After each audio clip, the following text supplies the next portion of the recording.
विद्यार्थी और साथ में 12th क्लास के विद्यार्थी, इधर मेटल और मेटलर्जी जो चैप्टर केमिस्ट्री में जो चल रहे हैं, तो देखिए दोनों क्लास के विद्यार्थियों के लिए कुछ बात ऐसी हैं जो सेम जानकारी रखना होगी, लेकिन कुछ ऐसे चीज होंगे जो स्पेशली 12 के लिए होगा, जो 10th के लिए नहीं होगा। बात समझिएगा। लेकिन कॉम्पिटिटिव बॉय जो होंगे वो जो या तो 10th की बात पढ़िए या 12th की बात पढ़िए, वो दोनों के लिए फायदा करेंगे। ठीक है, तो मैं इस चैनल के माध्यम से दोनों विद्यार्थियों के या दोनों क्लास के विद्यार्थियों को लाभान्वित करना चाहते हैं।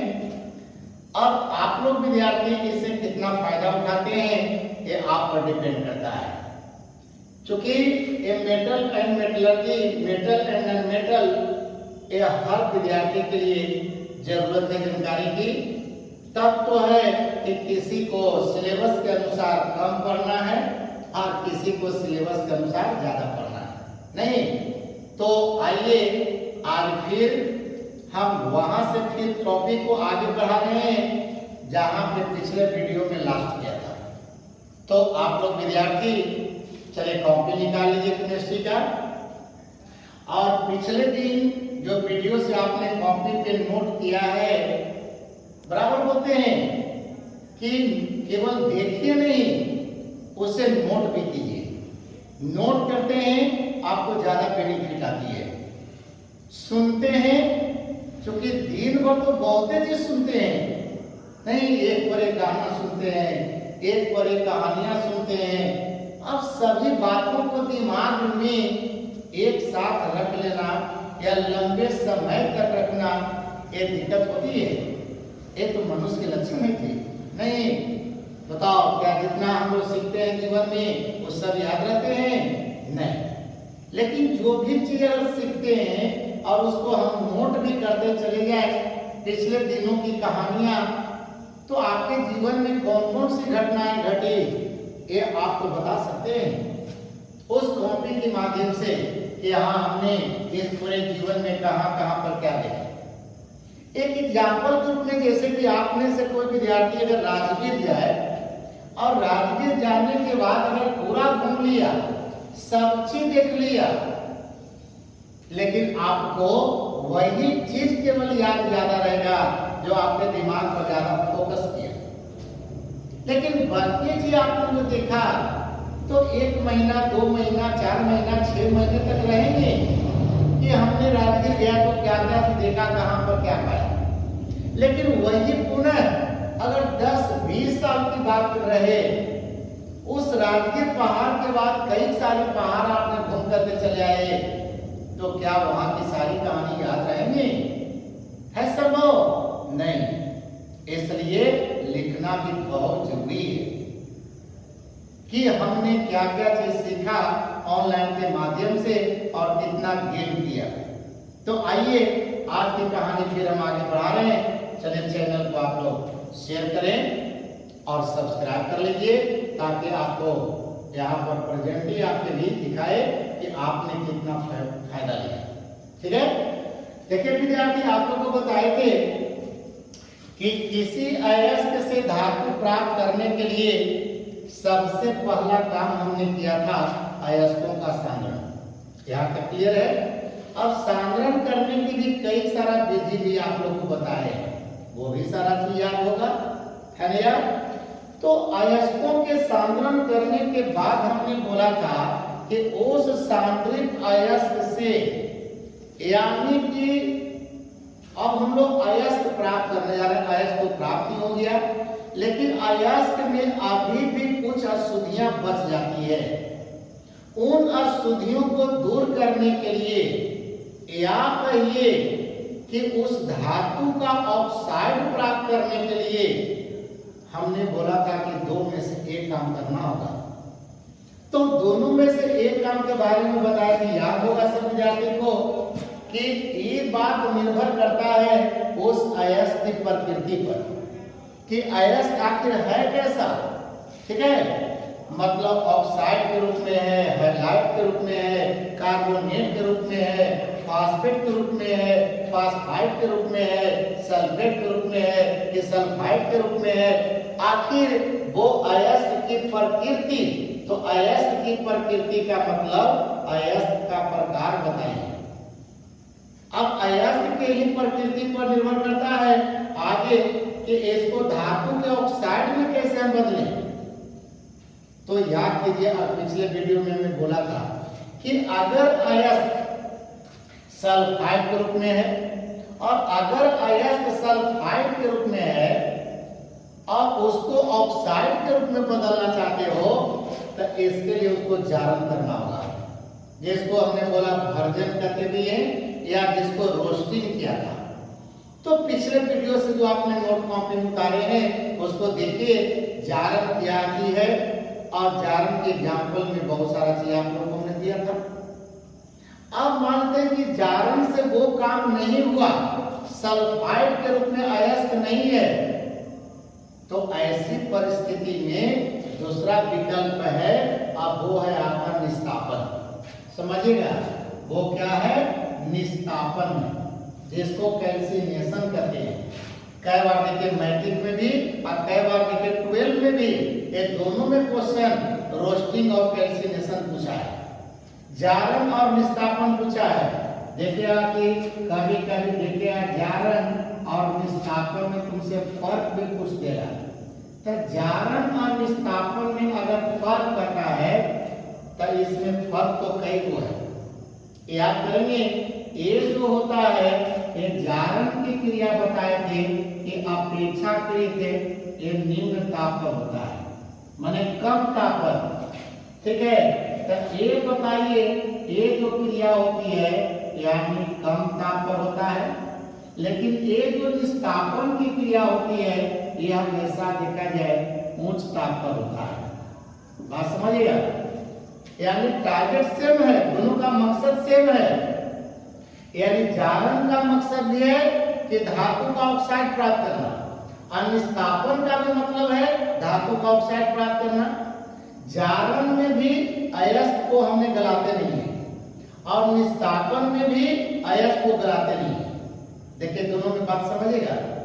अब लेकिन जारन की जो क्रिया हुई ये समझिए कि आप लोग को हम बताए थे कि वायु की उपस्थिति में होता है, या वायु की सीमित मात्रा में करते हो नहीं, तब वायु की उपस्थिति में काम करते हैं, जबकि निस्तापन की काम जो होता है वह समझिएगा कि वायु की अनुपस्थिति में होता है, वायु की अनुपस्थिति में होता है।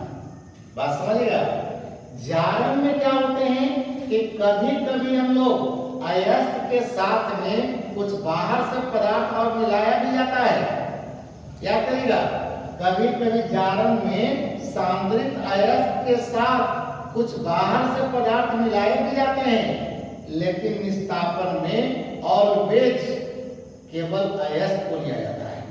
याद करना, जैसे कि देखिए जारन में हमने कहा कि यहाँ पर देखा जाए यानी सल्फाइड अयस्क को लेकर चल रहे हो, समझ रहा है, सल्फाइड अयस्क को लेकर चलते हैं, लेकिन ये जो अभिस्थापन की क्रिया है ये आपके लिए देखा जाए यानी कार्बोनेट अयस्क जो होता है ये कार्बोनेट अयस्क लिया था, या फिर कह सकता है तुम लोग कि हाइड्रेटेड जो अयस्क होता है ये हाइड्रेटेड अयस्क है, इस अयस्क के लिए जाता है। मतलब जिसमें रवा जल है, तो जिसमें रवा जल है तो उस रवा जल को हटाने के लिए भी एक काम करना पड़ता है।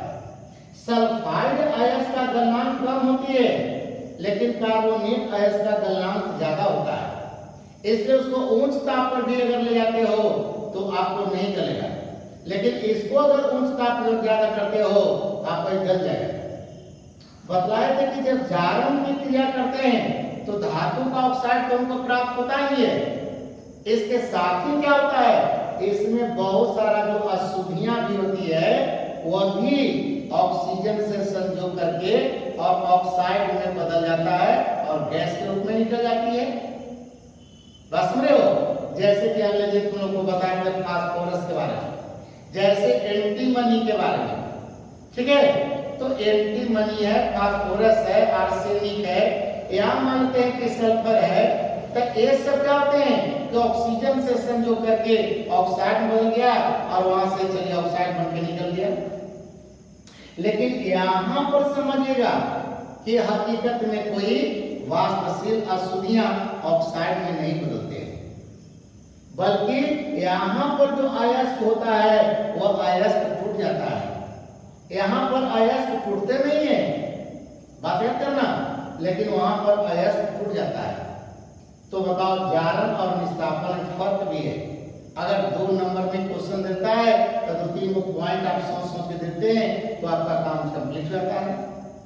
अब यहाँ पर सवाल उठते हैं कि देखिए अगर निस्तापन की परिभाषा डेफिनेशन पूछ देता है तो देखिए जारण की परिभाषा आपने पहले ही से नोट किए हुए हैं।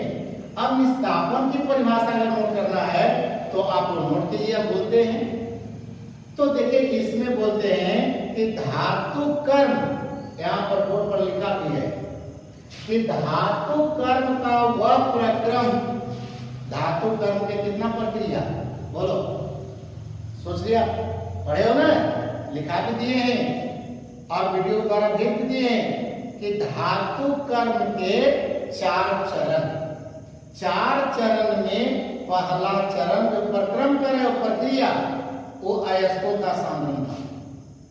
दूसरा जो प्रक्रिया शुरू कर रहे हैं उसी की बात कर रहे हैं। तो धातु कर्म का वह प्रक्रिया या वह प्रक्रम जिसके अंतर्गत सांद्रित अयस्क को, समझ रहे ना, सोच रहे हो, सांद्रित अयस्क को अकेले और वायु की अनुपस्थिति में, अकेले बोलना है, देखिए यहाँ पर अकेले पढ़ दिया है, अकेले और वायु की अनुपस्थिति में उच्च ताप पर, है ना, जारण की अपेक्षा उच्च ताप पर, लेकिन अयस्क का गलनांक से कम, अयस्क गलना नहीं चाहिए, तो उच्च ताप पर गर्म किया जाता है तो एसिड का नाम निस्तापन होता है या कैल्सिनेशन कहते हैं।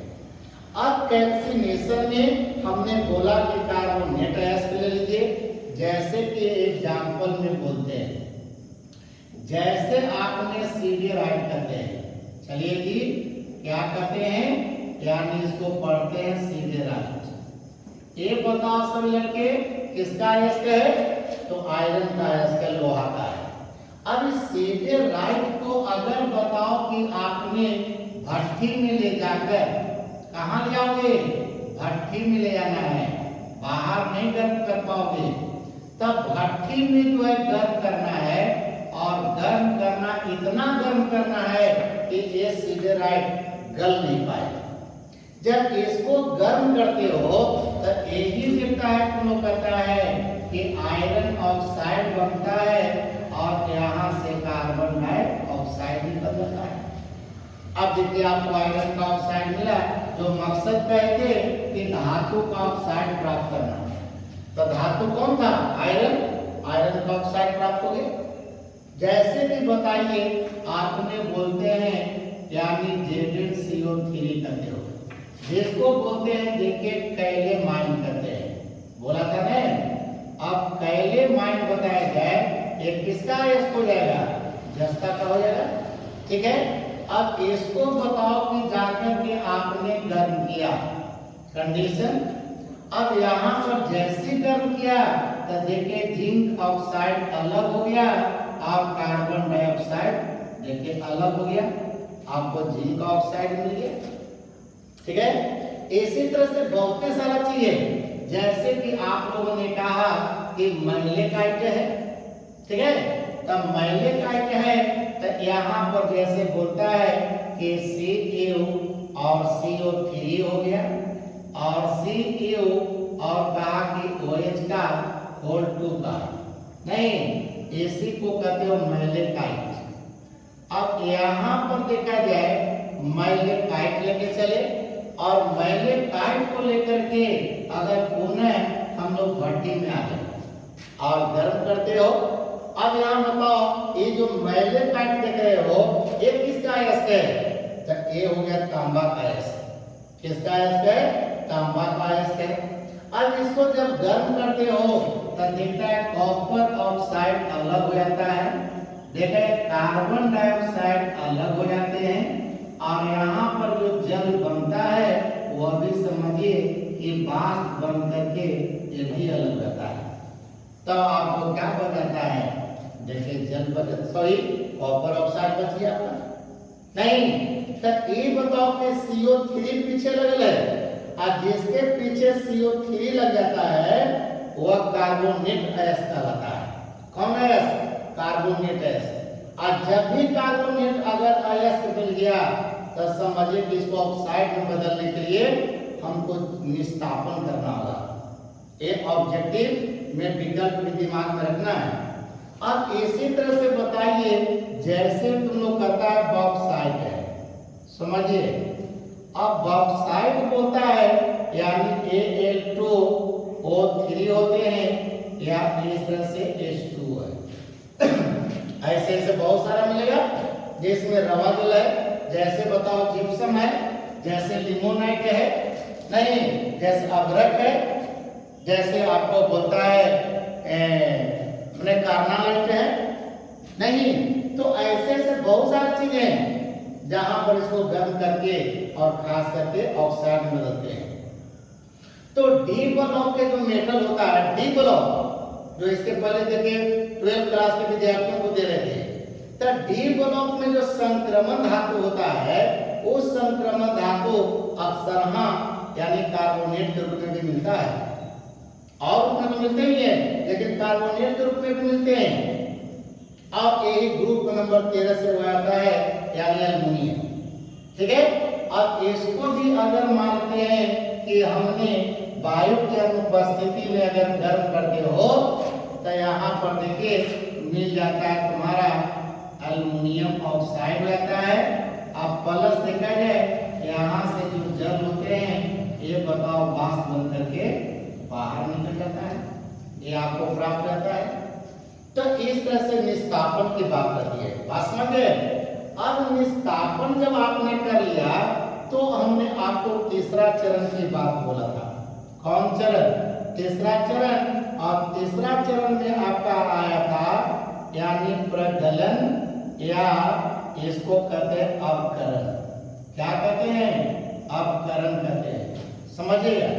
तब प्रगलन अवकरण जिसके बारे में तो सारा विद्यार्थी आप लोग पहले ही से जान रहे हैं, जिसको हम लोग बोलते हैं रिडक्शन। देखिए पहला काम था अयस्कों का सांद्रण, दूसरा काम हमने बोला सांद्रित अयस्क का जारण या निस्तापन, और तीसरा जो हमने बता रहे हैं वह है प्रगलन या अवकरण। तो अब बताइए सब विद्यार्थी आपको कहा कि प्रगलन या अवकरण का मतलब क्या होता है? तो इसका मतलब यही समझिएगा आप लोग सभी लड़के कि जारित या देखा या निस्तापित दोनों में से कोई लीजिए।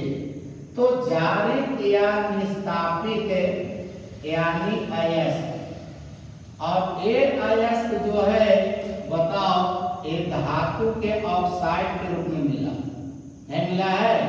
तो धातु का ऑक्साइड जो है आपने प्राप्त कर लिया है, क्लियर है। क्योंकि यहाँ पर बोले बोले हैं कि निस्तापन का उद्देश्य है धातु का ऑक्साइड प्राप्त करना। अब धातु का ऑक्साइड प्राप्त हो गया, उसको हम क्या करेंगे कि जारित या निस्तापित अयस्क बोल रहे हैं।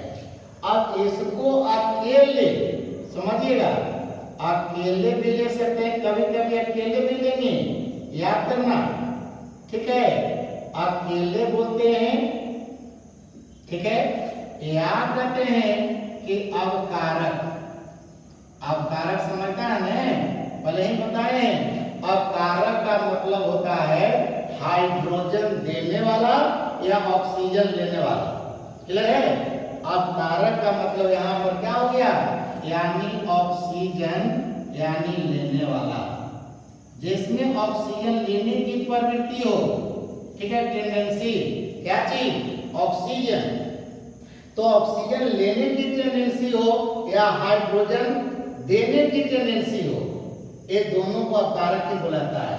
लेकिन यहाँ पर खास करके ऑक्सीजन लेने वाला होना चाहिए, उसको अपकारक के रूप में ले रहे हैं। तो कहते हैं कि जारण या प्रगलन अपकरण की परिभाषा करता है क्या कि माने धातु कर्म लगा देना है कि धातु कर्म का वह प्रक्रम जिसके अंतर्गत, अब सांद्रित नहीं बोलना है, जारित या निस्तापित बोलेगा कि जारित या निस्तापित अयस्क को, ठीक है, को यानी बोलते हैं अकेले, कभी कभी क्या बोलेगा अकेले या अपकारक के साथ मिलाकर, अपकारक के साथ मिलाकर बोलते हैं। तो अपकारक के साथ देखिए मिलाकर, ठीक है, यानी अयस्क के गलनांक से अधिक, अयस्क के बोलते हैं यानी गलनांक से यानी अधिक, अधिक ताप तक यानी गर्म किया जाता है, ठीक है, यानी गर्म किया जाता है। और ऐसा जब करते हैं हम लोग हैं, तब याद करेंगे आपको धातु प्राप्त हो जाएगा, यहीं पर धातु प्राप्त हो जाएगी। समझिए, आपने जारित या निस्तापित अयस्क को लिया और उसको या तो अकेले गर्म कीजिए, कारण कि कहीं कहीं ऐसा जरूरत पड़ेगा कि अपकारक नहीं लेना पड़ेगा, उसी को सेल्फ रिडक्शन बोलते हैं, यानी स्व अपकरण, वहां अपने आप अपकरण हो जाएगा। जैसे कि एग्जाम्पल के रूप में आते हैं कॉपर पाइराइट।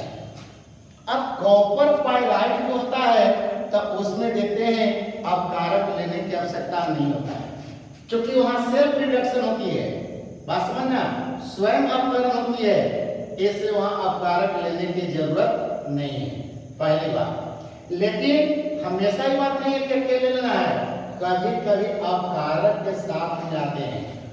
कभी कभी देखिए यहाँ पे हम लोग मैट्रिक्स का प्रयोग, सॉरी, कभी कभी संयंत्र का प्रयोग करते हैं, जिसको हम फ्लक्स कहते हैं, जिसको द्रावक या सुद्रावक कहते हैं। तो यहाँ पर याद करना कि जारित या निस्तापित अयस्क को अकेले या अन्य पदार्थों के साथ, तो अन्य पदार्थ में दो आएगा, एक अपकारक होगा और दूसरा द्रावक या सुद्रावक होता है, जिसके बारे में बताएंगे। तो यानी फ्लक्स एक होता है मैट्रिक्स, एक फ्लक्स, दोनों अलग चीज याद रखिए। एक निक्षालक, वो भी पढ़ा चुके निक्षालन में, ये बातों को सब रखिए दिमाग में। तो कहते हैं कि अपकारक के साथ मिलाकर और गलनांक अयस्क का जितना गलनांक है उससे अधिक गर्म करना है, कारण कि अब धातु को गलाने की बात आ गई। तो धातु को गलाने की बात आ गई, तब इसलिए अयस्क को इतना गर्म कीजिए, भट्टी में इतना गर्म कीजिए कि धातु गल जाए, गलित अवस्था में आ जाए, तब वहां पर समझिए कि अपकरण की क्रिया होगी। नहीं तो ठोस अवस्था में अगर रहेंगे तो अपकरण की क्रिया नहीं होती है। कारण कि दोनों को बताएं कि अयस्क जमीन के अंदर से निकाल कर कंपनी में देखता है, सालों साल रखा हुआ रहता है, तो हवा के संपर्क में रहता है, तो क्या अपकरण होते हैं? नहीं हो पाता है। तो यहाँ पर याद करें, इसका नाम है प्रगलन, गलाया पर गलाना पड़ेगा। जब गलित अवस्था में आएगी तभी वहां से ऑक्सीजन हटेगा, याद रखेंगे हमेशा। तो कहते हैं कि गलनांक से अधिक ताप तक गर्म किया जाता है और गर्म करने पर यानी धातु प्राप्त होती है, तो इसी का नाम है प्रगलन। जैसे कि अब सोचिए अपकरण की मात्रा और अपकारक की मात्रा, तो यहाँ अपकारक के रूप में आप कई चीजों का प्रयोग करते हैं। अब 12 क्लास का जो विद्यार्थी होगा वो अपकारक का चयन करने के पहले उनको हम एक क्लास लेंगे जिसको कहते हैं एलिंघम आरेख।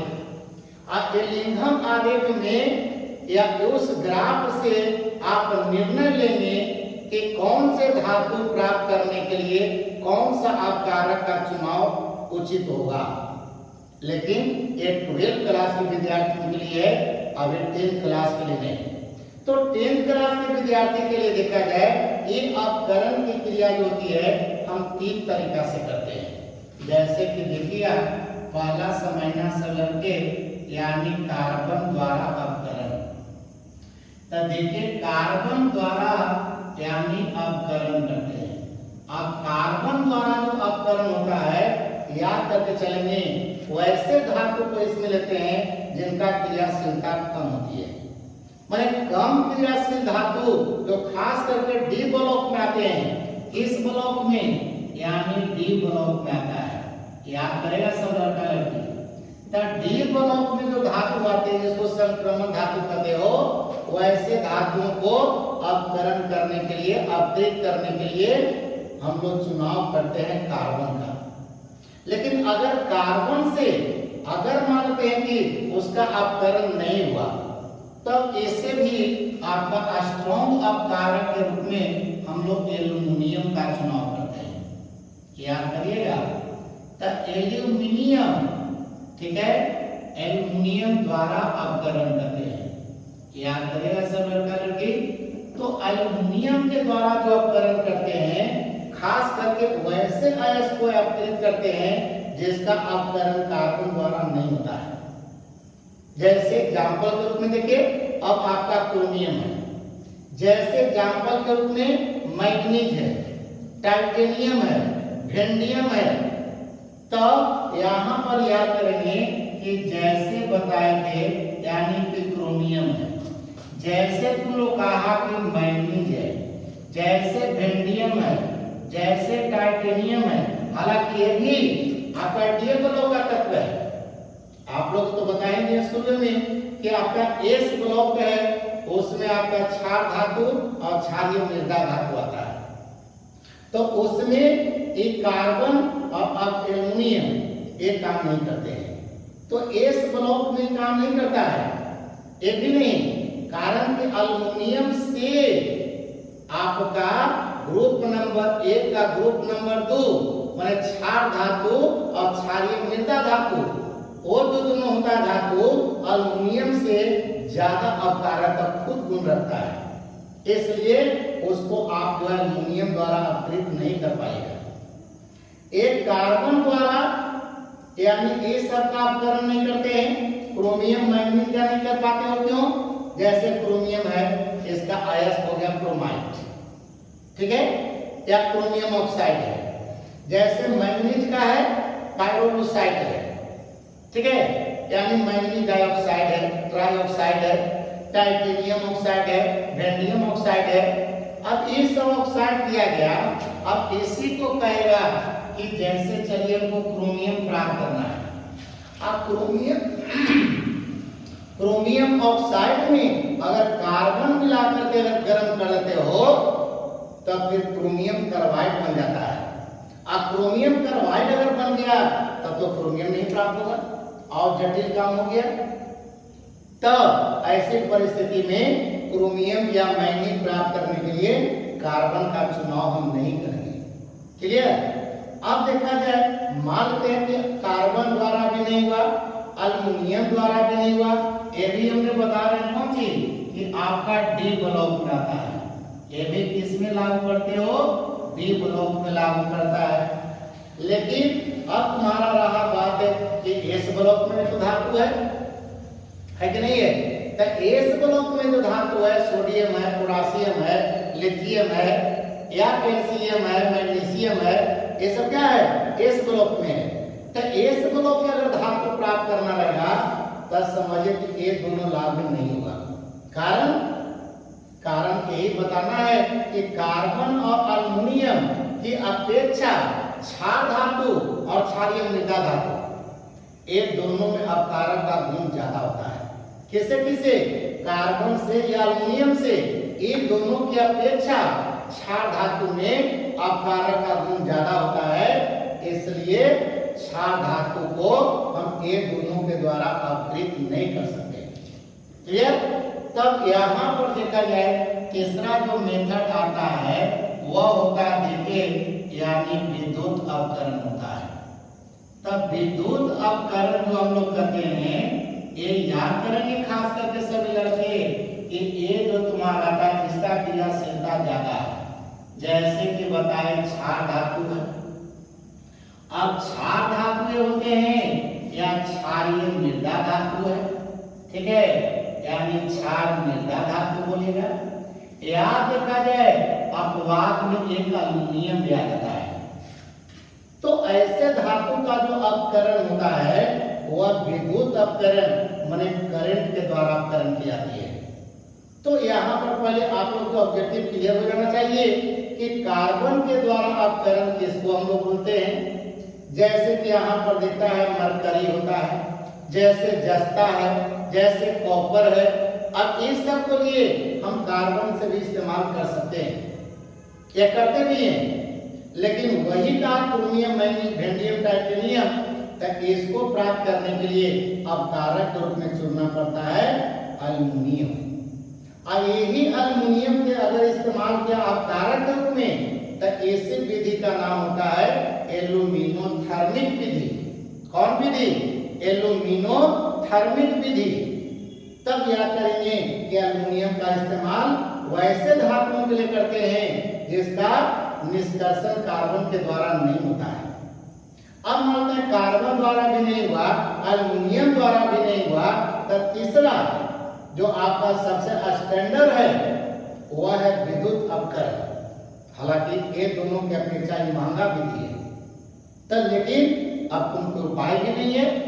तब यही उपाय है कि इसको प्राप्त करने के लिए आपको विद्युत या करंट का प्रयोग करना होगा। क्लियर? तो इतना आज आप लोग इसको लिख लीजिए और तैयारी कर लीजिए। कल हम बारी बारी से जो एक बताए हैं इसका एक एग्जाम्पल भी लेंगे और आज को बताओ इससे रिलेटेड जो बातें हैं वो दोनों क्लास के विद्यार्थियों को बता दिए। ये भी बताएंगे 12th क्लास के विद्यार्थी को यहाँ पर डीपली और जाना पड़ेगा, लेकिन 10th क्लास के विद्यार्थी को ही इतना से ही संतोष करना पड़ेगा। तो आज यहीं पर क्लास को स्टॉप करते हैं। धन्यवाद। Good night.